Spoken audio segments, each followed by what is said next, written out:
নামাজের পর গুলি হন কইছে দে।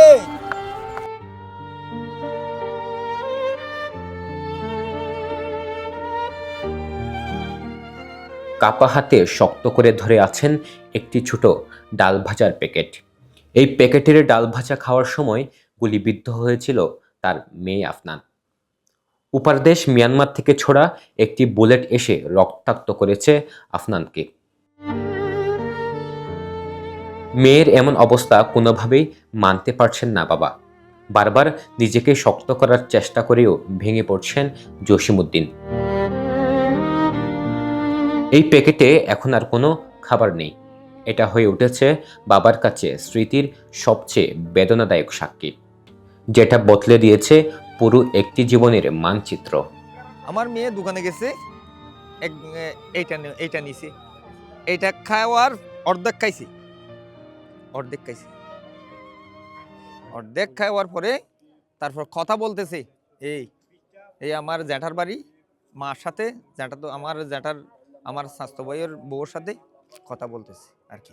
এই বইগুলো নিয়ে সেদিন স্কুলে যাওয়ার কথা ছিল আফনানের। ক্লাসে বসে পড়াশোনা করার কথা ছিল, স্বপ্ন দেখার ছিল ভবিষ্যতের। কিন্তু সেদিন সে সুযোগ আর পায়নি। গুলাগুলি চলতেছে, আমার মেয়ে ভাই এখানে এসে আমার সাথে দাঁড়াইছে একসাথে। দাঁড়ানোর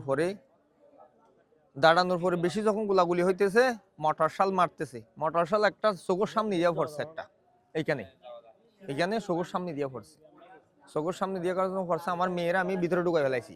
আমার মেয়ে হঠাৎ করে দোকানে চলে গেছে, আমি জানি না, দোকানে চলে গেছে, মেয়ের উঠে দোকানে। স্যার যখন নিচে নামে গেছে, একটা মোবাইল কল আসছে যে তোমার মেয়ে গুলি খাইছে। মেয়ের উঠে, কোথায়? এখানে তো কেউ গুলি খাই নাই, গুলি খাইলে এখানে খাওয়ার কথা ছিল, কোথায়?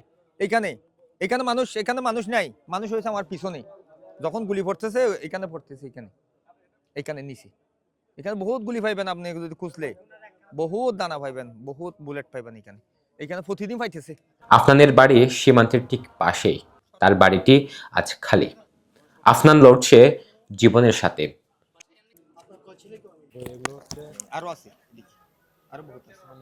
বাড়ির উঠোনের ঠিক এই জায়গায় শিশু আফনান খেলাধুলায় মেতেছিল। মিয়ানমারের ওপার থেকে গুলি এসে তার মুখের এই জায়গা লাগে এবং এখানে এসে গুলিবিদ্ধ হয়। এখন তার অবস্থা সংকটাপন্ন, চট্টগ্রামে চিকিৎসাধীন রয়েছে।